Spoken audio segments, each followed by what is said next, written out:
नमस्कार, मी हर्षाली.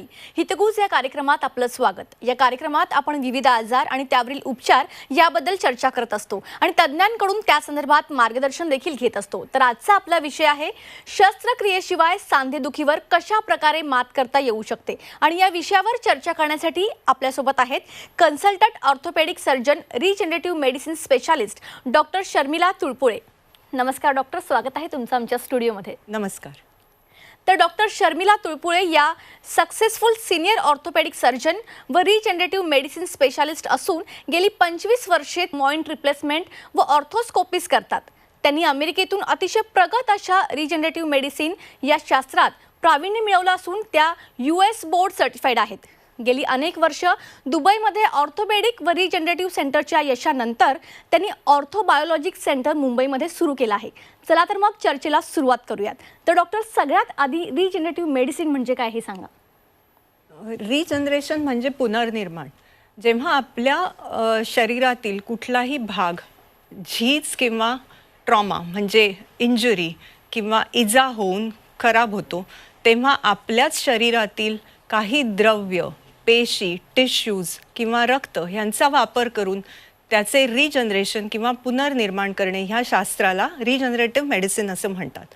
जेव्हा ते रिजनरेटिव्ह थेरपीज ह्या आपल्या ऑर्थोपेडिक प्रॉब्लेम्ससाठी म्हणजे हाडं, स्नायू, सांधे किंवा लिगामेंट्स यांच्या प्रॉब्लेम्ससाठी वापरल्या जातात, तेव्हा ते ऑर्थोबायोलॉजिक्स म्हणून ओळखल्या जाते. हे शास्त्र रिजनरेटिव्ह मेडिसिन्स आणि ऑर्थोबायोलॉजिक्स हे अमेरिका आणि वेस्टर्न कंट्रीजमध्ये गेली 15 ते 20 वर्षापासून अतिशय चांगल्या पद्धतीने उपयोगात येत आहे आणि त्याचे अतिशय चांगले रिझल्ट्स मिळतात आहेत. आणि त्यात म्हणून मला असं वाटलं की आपण हे भारतात सुरू करावं. बरोबर. डॉक्टर, तुम्ही ऑर्थोपेडिक सर्जन असून या फील्डकडे कसं वळला? हे खूप इंटरेस्टिंग स्टोरी आहे.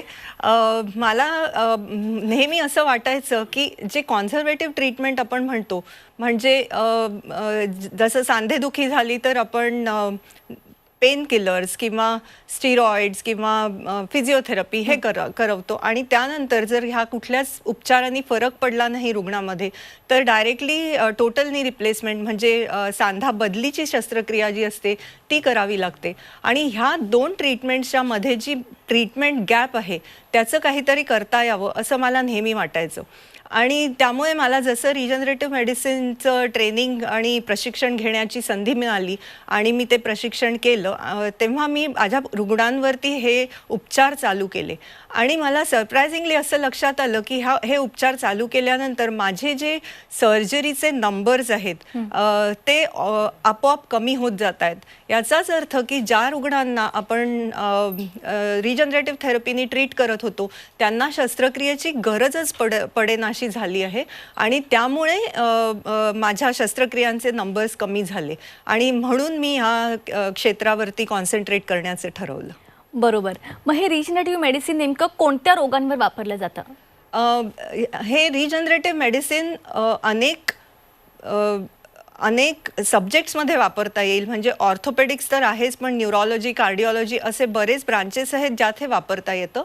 पण आपण आत्ता ऑर्थोपेडिक्समध्ये ऑर्थोबायोलॉजिक्सवर चर्चा करतो आहे, त्यामुळे मी सांधे आणि ऑर्थोपेडिक प्रॉब्लेम्स हे कुठले वापरल्या जातं रिजनरेटिव्ह मेडिसिन हे सांगते. तर ह्यात आपण 3 ब्रॉडली क्लासिफाय करू शकतो. एक म्हणजे डिजनरेटिव्ह म्हणजे झीज होणाऱ्या कंडिशन्स, दुसरं इन्फ्लमेटरी आणि ऑटो इम्यून आणि तिसरं ट्रॉमॅटिक किंवा स्पोर्ट्स इंजुरीज.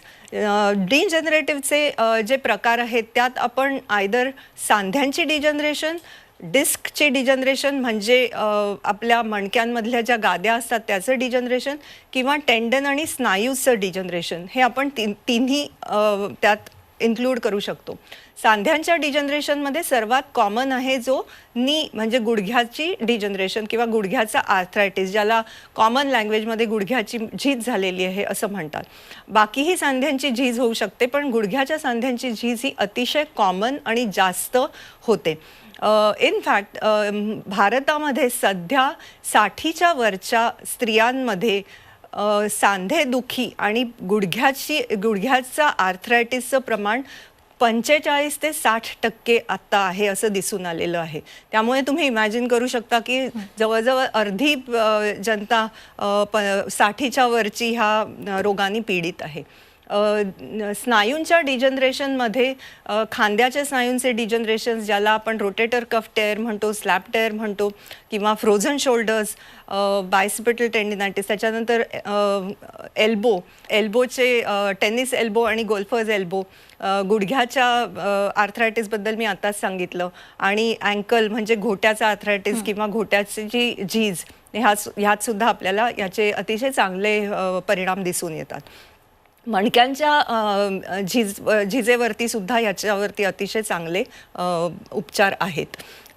दुसरं जे रुमॅटॉइड आर्थरायटिस किंवा इन्फ्लमेटरी आर्थरायटिस आणि ऑटोइम्युन आर्थरायटिसमध्ये रुमॅटॉइड हा सगळ्यात जास्त कॉमन डिसीज आपल्या इथे दिसून येतो. त्याला आमवात असेही म्हणतात. तर ते किंवा त्या बाकीचे ऑटोइम्युन डिसीजेस यात सुद्धा आपण रिजनरेटिव्ह मेडिसिनचा अतिशय चांगला उपयोग करू शकतो. स्पोर्ट्स इंजुरीज ज्या सर्व सांध्यांच्या शोल्डरपासून एल्बो, गुडघा, हिप आणि अँकल ह्या सर्व स्पोर्ट्स इंजुरीमध्ये याचे अतिशय चांगले फायदे दिसून येतात. इनफॅक्ट तुम्हाला आश्चर्य वाटेल ऐकून की आत्ता जगातले जे टॉपमोस्ट ॲथलीट्स आहेत वर्ल्ड लेव्हलला खेळणारे, त्या प्रत्येकाने ॲट सम स्टेज रिजनरेटिव्ह थेरपीचा उपयोग केलेला आहे त्यांच्या करिअरमध्ये. हे सोडून आणखी आत्ता रिसर्च जे लेटेस्ट आहे त्यात असं दिसून आलं आहे की आपल्याला कोविड नंतरचा जो पिरियड आहे त्यात लाँग कोविड सिंड्रोम ज्याला आम्ही म्हणतो, म्हणजे कोविडचे आफ्टर इफेक्ट्स जे आहेत त्यासाठी सुद्धा रिजनरेटिव्ह थेरपीचा अतिशय चांगला इफेक्ट दिसून आलेला आहे आणि त्यावर मोठं काम जर्मनीत चालू आहे. आम्ही आमच्या ऑर्थोबायोलॉजिक्स क्लिनिक जे आम्ही दादरला सुरू केलेलं आहे तिथे सुद्धा आम्ही लाँग कोविडचे उपचार करतो. मग या रिजनरेटिव्हचे काही प्रकार आहेत का, आणि आहेत तर ते कोणते आहेत? रिजनरेटिव्ह मेडिसिनचे बरेच प्रकार आहेत. जवळजवळ 7 ते 8 मला म्हणता येतील. पण आपण जे ऑर्थोबायोलॉजिक्स क्लिनिक मुंबईमध्ये जे दादरमध्ये सुरू केलेलं आहे तिथे मी मुख्यतः ऑटोलॉगस म्हणजे स्वतःच्याच शरीरातून काढलेल्या द्रव्य किंवा पेशींनी केलेली ट्रीटमेंट ही करते. त्यात आपले 3 प्रकार आहेत. जी एक बेसिक ट्रीटमेंट आहे त्याला प्लेटलेट रिच प्लाझ्मा म्हणतात, ज्यात आपण रक्तातून प्लाझ्मा सेपरेट करून प्लेटलेट्सचं कॉन्सन्ट्रेशन करून त्याची इंजेक्शन्स देतो. दुसरं आहे ती स्टेमसेल थेरपी. स्टेमसेल्स म्हणजे मूलपेशी ह्या आपल्या शरीरात असतात, मेनली बोन मॅरो आणि फॅट म्हणजे चरबी ह्यात असतात. आम्ही चरबीचा हा अतिशय चांगला उपयोग आहे की आपण त्यातले स्टेमसेल्स सेपरेट करून त्यांचं कॉन्सन्ट्रेशन करून त्याची इंजेक्शन्स आपण जिथे जरूर आहे तिथे देऊ शकतो आणि त्याचे अतिशय चांगले आणि लाँग टर्म इफेक्ट्स आहेत. आम्ही ऑर्थोबायोलॉजिक्स क्लिनिकमध्ये तिसरी जी थेरपी आहे ज्याला आम्ही ऑटोलॉगस कंडिशन्ड सीरम थेरपी म्हणतो किंवा शॉर्टमध्ये गोल्डिक थेरपी म्हणतो, त्यात आम्ही गोल्ड म्हणजे सुवर्णाचा उपयोग करतो. सुवर्ण का तर सुवर्ण हे जवळजवळ 2,500 ते 3,000 वर्षापासून आयुर्वेदात त्याचा उपयोग होतोच. पण सुवर्ण हे अतिशय strong powerful anti arthritic, anti degenerative आणि अँटी इन्फ्लमेटरी एलिमेंट आहे आणि त्याच्या प्रॉपर्टीचा आम्ही उपयोग करून घेतलेला आहे. ही जर्मन टेक्नॉलॉजी आम्ही वापरतो ज्यात रक्त काढून त्याचं सुवर्णाशी रिॲक्शन करतो आम्ही आणि त्यानंतर सुवर्णाला कम्प्लिटली फिल्टर आउट करतो. जे उरतं ते अतिशय पॉवरफुल सिरम असतं आणि त्याचे अतिशय चांगले इफेक्ट्स जे बऱ्यापैकी लवकर होत आहेत पण ते खूप जास्त टिकत आहेत. म्हणजे बऱ्याचदा आम्ही 8-8 वर्ष हे इफेक्ट्स टिकलेले बघितलेले आहेत आणि त्यामुळे आम्ही त्या थेरपीवरती सध्या कॉन्सन्ट्रेट करतो. नक्कीच. मग या थेरपीचे नेमके फायदे कोणते आहेत?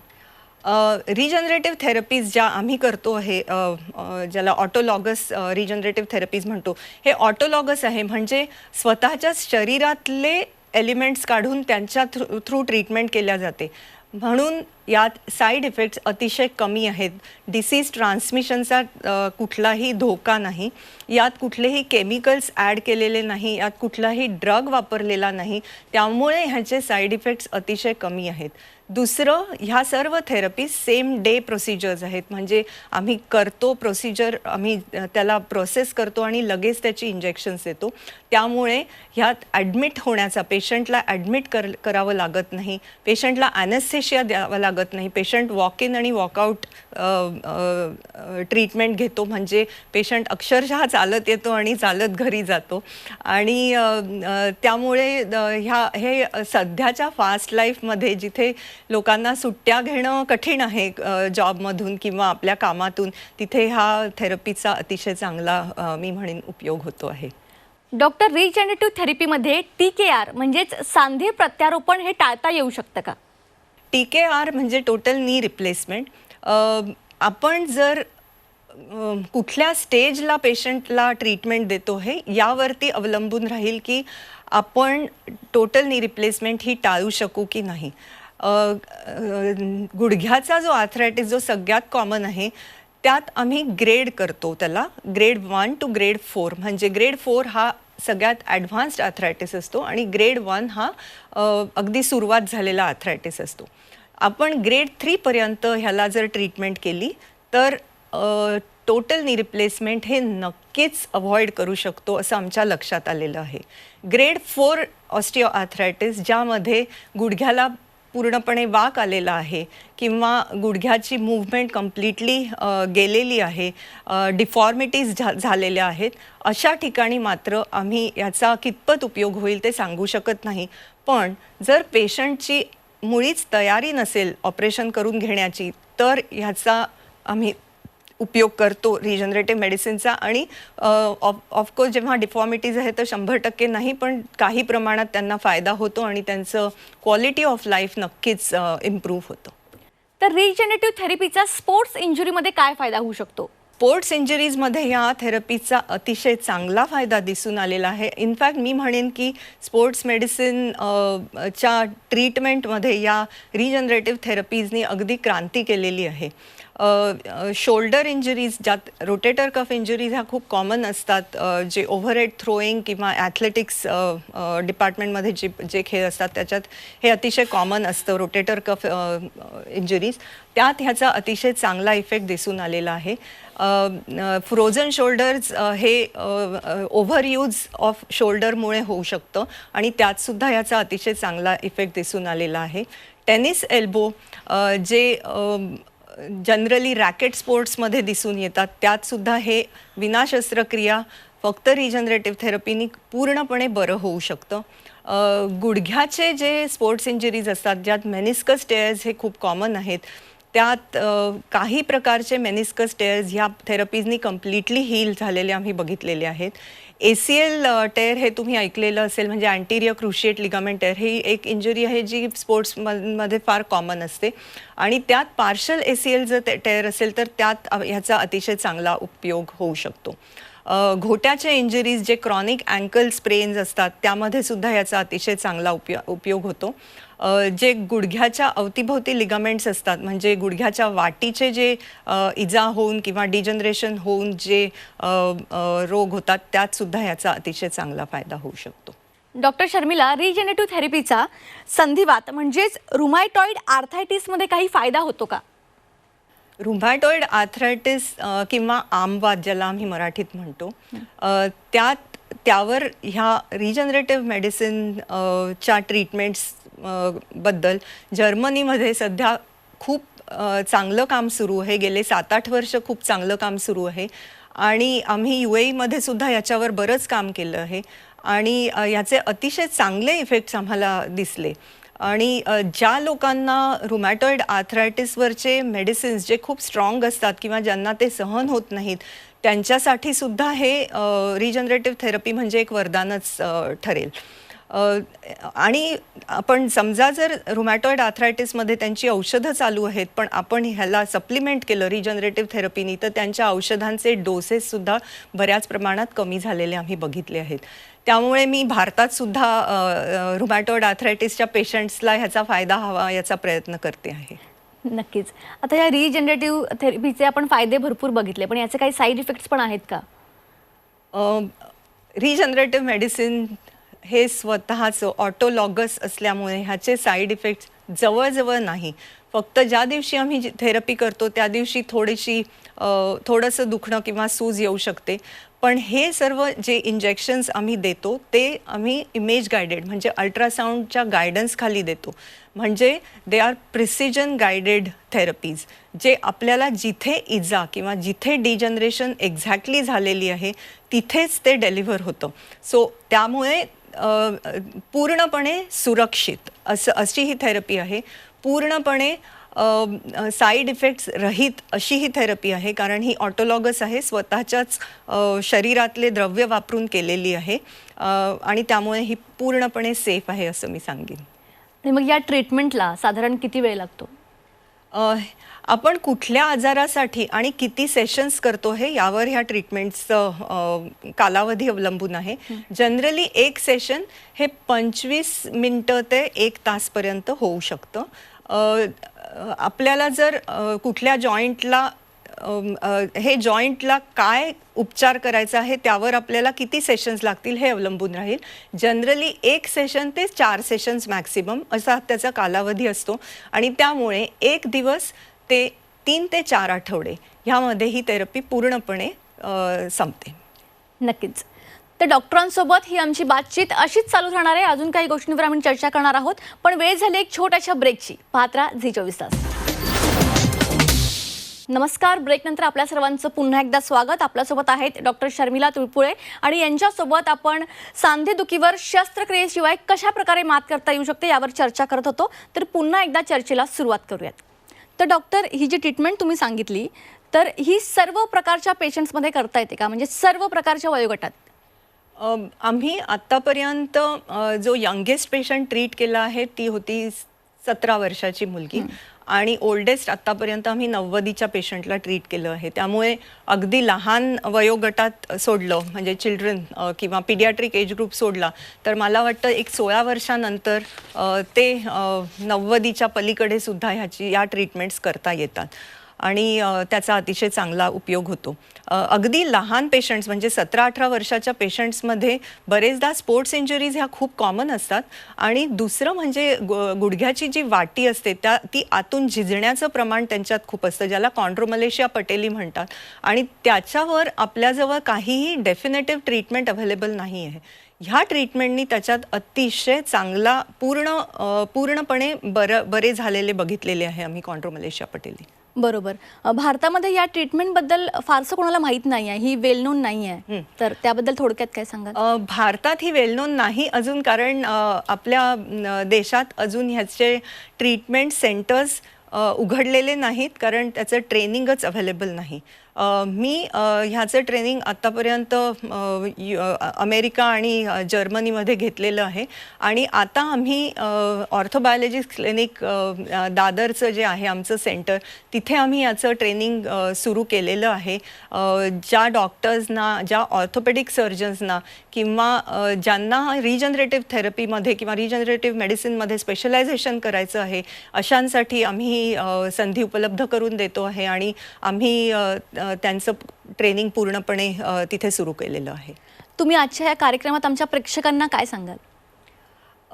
मी एकच महत्त्वाचं संदेश देईन की जर तुम्हाला स्पोर्ट्स रिलेटेड कुठली इंजुरी असेल किंवा तुमच्या सांध्यांची किंवा स्नायूंची झीज होऊन तुम्हाला जर शस्त्रक्रियेचा सल्ला देण्यात आलेला असेल तर एकदा तुम्ही रिजनरेटिव्ह मेडिसिन स्पेशलिस्ट जे वेल एक्सपिरियन्स्ड आहेत आणि वेल ट्रेंड आहेत ह्यांचा एकदा सल्ला घ्यावा आणि आपल्याला शस्त्रक्रिया टाळता येईल का किंवा आपल्या बॉडीमधल्याच एलिमेंट्सनी ह्याच्यात हिलिंग होऊ शकतं का हे नक्की तपासून बघा असं मी आवर्जून सांगेन.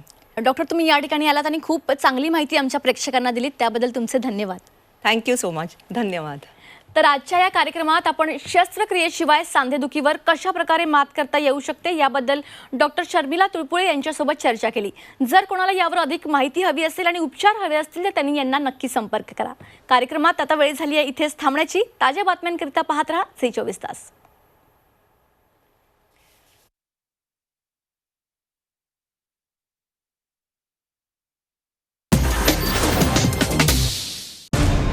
मराठ्यांची तळपती तलवार म्हणजे